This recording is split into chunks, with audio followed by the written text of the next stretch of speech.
Helo pawb, gobeithio bod chi gyd yn cadw'n iawn. Alistair dwi, a heddi dwi'n sefyll tu fas i Neuadd Gwyn, neu'r Gwyn Hall fel ni gyd neu adnabod chi. Mae'r Neuadd Gwyn yn gynalfan hanesyddol iawn i dref Castell-nedd. Mae'n dirnod eitha enwog.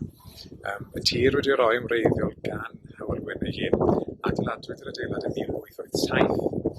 A fe wnaeth ef roi lot o tir i'r dre, gan gynnwys yr eglwys, chi'n clywed nawr, hefyd ganllaeth ymlaen i hefyd yr hen Constitutional Club, a hefyd ysgol Alderman Davies's, eto rhyw ganllaeth o fan hyn. So dyn y chymeriad blaenllaw iawn ei gyfnod, a hyd heddi ni'n ei gofio fe yn y dre. Wel, mae'r adeilad hwn yn sbesial iawn i fi.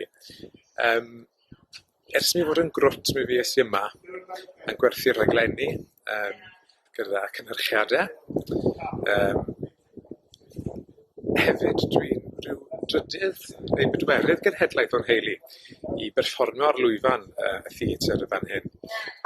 Cheisiau cyfle i wneud perfformiad ar y lwyfan gwreiddiol, ond ers yr adnewyddiad a wedi'r tân yn 2007, dwi wedi perfformio ar y llwyfan newydd yn fan hyn sawl tro.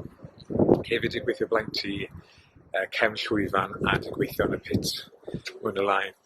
Pan o'n i'n grwt fel fi wedi sôn yn barod beth sy'n gwerthu rhaglenni i gynhyrchiadau yma gyda'n hadcu yn swyddog cynnau i gwmni theatr Castell-nedd yn ei amser o bratics. A bues i'n sefyll tu fas am sawl blwyddyn yn yr oer, yn y gaea, yn tuxedo bach a teibo, a meddwl bod fi'n ril crachach yn cerdded rownd yn gwerthu rhaglenni a gweld tu cefn y llwyfan a phob man lle fel ni ddim rili wedi bod.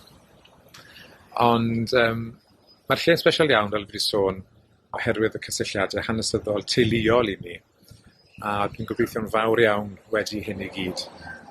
Mi fydd yna rhyw gyngerdd dathlu i ni gyd ddychwelyd yno a mwynhau gyda'n gilydd unwaith eto ar rannu ragor o hanes. So, pan ddaw'r diwrnod, dewch yn lli, cefnogwch eich talent lleol a mwynhewch bob eiliad ohoni. Bob hwyl, gadwch yn saff.